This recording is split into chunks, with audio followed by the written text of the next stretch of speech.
Has JazzInc done it again with another wild 1/6 scale collectible?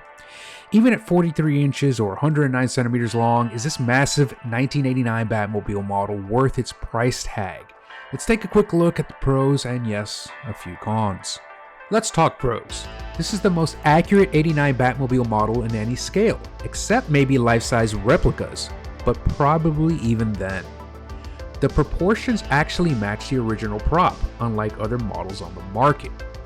I really appreciate the attention to detail like various metal mesh screens throughout the vehicle that add a sense of realism and depth to the model. The interior, complete with lighting, is also faithful to the original movie prop.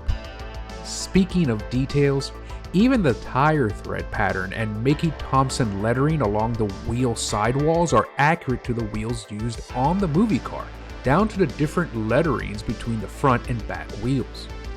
The working turbine fan at the front is a welcomed addition, and while the smoke effect at the rear thruster is a bit gimmicky, it's pretty cool and I'm all for it.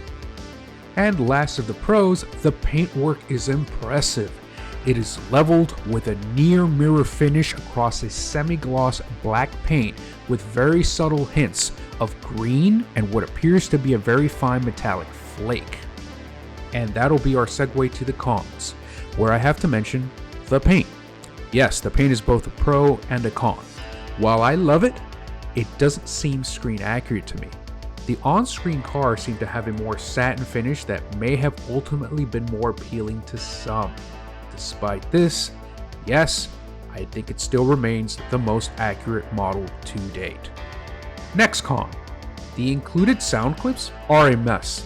The internal speaker may be loud enough, but this gimmick kind of jumps the shark and really cheapens the product due to the poor audio quality. It makes me wonder if the licensor required the addition of the sound clips without providing good audio assets.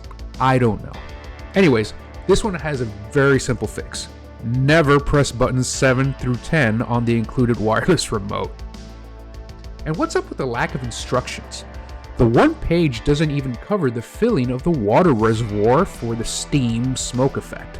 Sure, you could figure it out on your own, but it's a bit puzzling since they included an excellent hardcover book documenting the behind-the-scenes creation of the model, its timeline, key interviews, so why not just include detailed instructions in this hardcover book?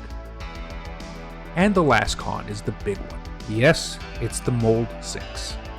The mold sinks are those small, shallow dents that appear at the sides and front fenders.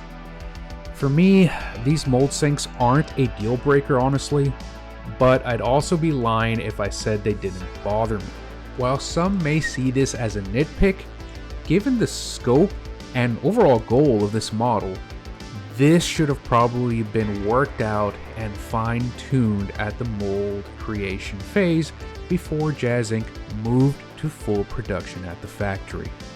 Anyhow, I'll wrap this up by saying that the scale and overall execution place the JazzInc 1989 Batmobile model in a must-buy category, at least for me.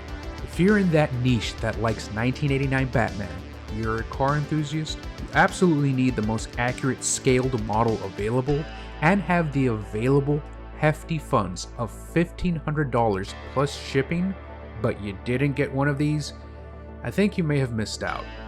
But hey, there's always waitlists and the aftermarket. Good luck, and thanks for watching.